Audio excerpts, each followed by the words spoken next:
لە هۆکارەکانی دوو زمانی خۆشەویستەکانم یان چی ئەبێتە هۆی ئەوەی کەوات خەڵکی دوو زمانی بکەن؟ یەکەمیان ئەو کەسەی کە دوو زمانیەکە دڵی نەخۆشە، دڵی گەنیوە.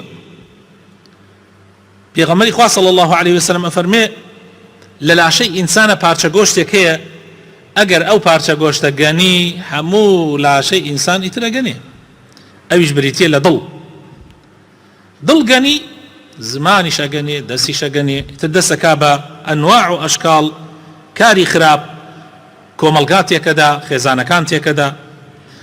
هۆکارێکی تر لە هۆکارەکانی دوو زمانی خۆشەویستەکانم زمان پیسی. پێغەمبەری خۆشەویستمان صلی الله علیه وسلم ئەفەرمێ مسلمانی ڕاستەقینە ئەو مسلمانەیە کە مسلمانان لە زمانی و لە دەستی پارێزراو بن، یعنی بە زمان غیبەتیان ناکە، دوو زمانی ناکە، بوختیانیان بۆ هەڵنابەسێ، درۆ ناکە لەگەڵیانە، یعنی ئەو گوناحانەی کە بە زمان ئەکرێ ئەم نایکە. و بە دەستیش لێیان نادا، ئازاریان نادا، شت نانووسێ لەبارەیانەوە، تەقریر نانووسێ بۆ حیزبەکان و بۆ دەسڵاتدارەکان، یعنی بەدەست و بە زمان.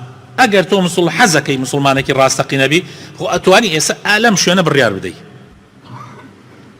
ئەتوانی هەر لەم شوێنە بڕیار بدەی بڵێ من لەمڕۆ بەدواوە هیچ شتێک ناکەم، ناڵێم بە زمانم زەرەر بە مسلمانان بگەێنێ و بەدەستیش ئەنجامی نادەم کە زەرەر بە مسلمانان بگەێنێ، هیچ شتێک. خۆ ئەتوانی، شتێکی زۆر بەسیتە، بەڵام پیاوێکی ئەوێ وعد بدە.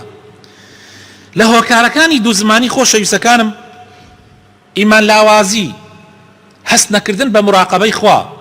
تۆ من لە مەجلیسێکا دانشی قسەی کەسێ بۆ کەسێک ئەبەی، طبعاً دلیلەوەیە تۆ ئیمانت زەعیفە، دلیل ئەوەیە هەست ناکەی خوا هاوەبان سەر تۆ، خوا ئەدبینێ، خوا ئاگای لێتە، خوا گوێی لە قسەکانتە. بۆ خۆشی مەجلیس یا بۆ خۆ نزیکردنەوە لە کەسێک قسەی کەسێکی تری بۆ دێنی، حتا باڕاستیش بێ، تۆ نابێ بیکەی.